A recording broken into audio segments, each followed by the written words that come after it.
여기가 무슨 드림이라고. 절대 오지 마십시오. 드림 아무것도 없습니다. 오지 마. 새로운 인생을 꿈꾸며 태평양을 건너온 한국의 아버지들. 먼 이국 땅에서 당한 이주업체의 사기로 가슴에 멍이 들고 있습니다.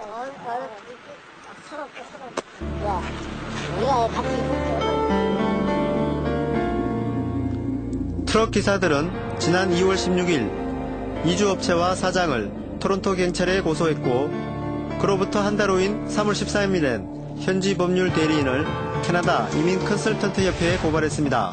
이주공사를 이젠 더 이상 믿을 수 없고 그들의 무능력에 미련도 없습니다. 시작과 끝, 동기와 결과가 모두 거짓입니다.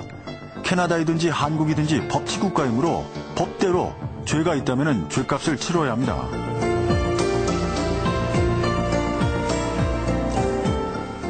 네, 한 분 한 분 사연을 들어보면 우리 사회의 또 다른 기러기 아빠를 보는 것 같습니다. 아내와 자식 남겨두고 이국 땅까지 갔는데 저런 일을 당한다면 얼마나 기가 막히겠습니까? 자, 김 PD. 네.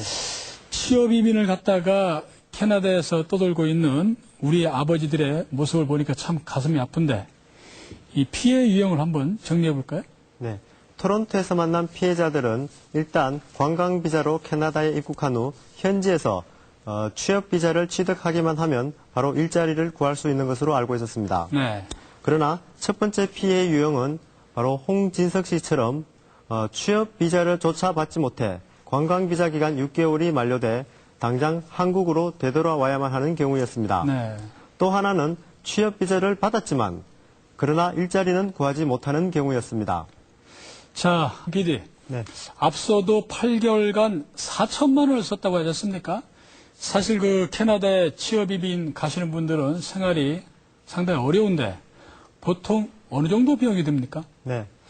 보통 이주업체와의 계약금과 네. 항공료, 생활비 등 직접 비용만 1인당 2천만 원이 넘었습니다. 네. 여기에다가 대형 운전면허 소지자로 한국에 있었을 경우 돈을 벌 수 있었던 것까지 감안하면 손해 비용은 1인당 수천만 원이 넘는다고 할 수 있습니다. 자, 이 홍진석 씨의 경우 이주업체에서 여러 차례 그 합의서를 써있다고 하는데 그 얘기는 다시 말하면 업체가 약속을 지키지 않았다는 얘기 아닙니까? 네. 그런데 왜 홍 씨가 계속 참아온 겁니까? 네, 홍 씨의 경우 아이들 교육 문제 때문에 어떻게 해서든 일자리를 얻어서 캐나다에 정착하는 것이 목표였습니다. 네. 그래서 돈을 조금 손해보더라도 꼭 좋은 아버지 노릇을 하고 싶었다고 취재진에게 털어놓았습니다. 사실 그 취업 이민의 궁극적인 목적이 캐나다 영주권을 받으려고 하는 것 아니겠어요?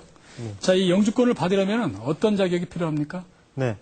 보통 독립이민의 자격이 되지 않는 경우 네. 그 점수를 보충하기 위해 취업비자를 선택하는데 취업비자를 발급받을 경우 보통 10점이 추가됩니다. 네. 여기에 기술 수준이 높은 직업일 경우 가산점을 받을 수 있는 직종이 있는데 바로 그 점을 노린 또 다른 피해 사례가 나타나고 있습니다. 로키 산맥과 88년 동계올림픽 개최로 유명한 캐나다 알버타주 캘거리. 최근 정유 개발이 붐을 이루면서 외국인 근로자들이 몰려들고 있습니다. 캘거리의 외곽 한 마을에 들어서자 한 무리의 사람들이 서 있습니다. 한국인들이었습니다. 그러나 취재진을 봐도 표정이 없었습니다. 방 안에는 10여 명의 한국인들이 모였습니다. 자신들을 건설 노동자라고 소개했습니다. 출근이 됐는데요. 아무것도 내가 할 수 없다. 그 가운데는 40대 주부도 있었습니다. 계속 있는 것보다 몇 천만 원씩에서 다들 지금. 그런데 이들은 지난해 10월 말 기막힌 일들을 당했다고 했습니다. 캐나다 당국에 여권을 압수당한 것입니다. 올 1월에는 캐나다 이민성으로부터 추방명령서가 날아왔습니다. 취업비자 없이 현지 업체에서 무보수로 일을 하면 불법이라는 규정을 위반했다는 것입니다. 한국에 그러나 자신들의 잘못이 아니라며 억울함을 호소했습니다. 비자 발행하라고 해서 찍어줬고 그거 갖고 들어와서 저는 동생적으로 밟고 있었는데 그걸로 해서 여권을 압류를 하고 그 당시에도 이제 신분까지 불법 체류자 만들고 다시는 캐나다 1년 동안은 못 들어오게 만들어버리고, 저 한국 가고 싶어도 이 상태로 못 가죠. 이들이 이곳 캘거리까지 온 것은 한 인터넷 취업 카페를 통해서라고 했습니다. 카페 주인은 캘거리에서 이주할선 업체를 운영하는 사람이었습니다.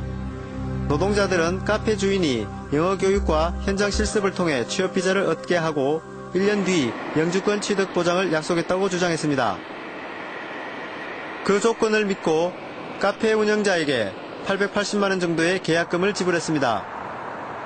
그리고 카페 운영자가 소개한 건설회사에서 현장 실습이라는 명목으로 무보수 일을 시작했다고 합니다.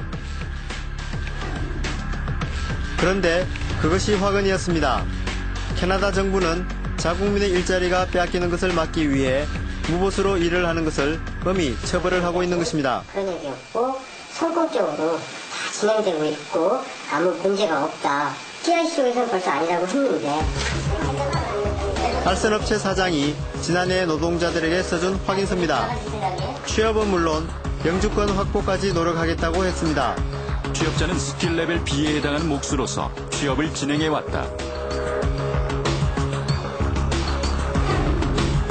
해결책으로서 본사는 대표자가 에드먼튼을 방문하여 극단적인 방법을 불사하고서라도 영주권 신청이 가능한 직종으로 승인서를 발급받기로 약속하였다.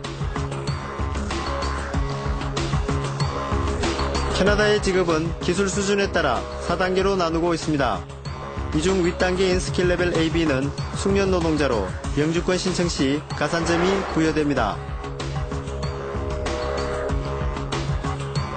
이걸로 하면은 너희들이 취업 비자도 스킬 레벨 B로 해서 받을 수 있고, 그렇게 되면은 다른 학력이 안 되더라도 이걸로 15점이 추가가 되니까 바로 1년만 지나게 되면은 영주권 신청 자격까지 되고 영주권이 바로 나온다.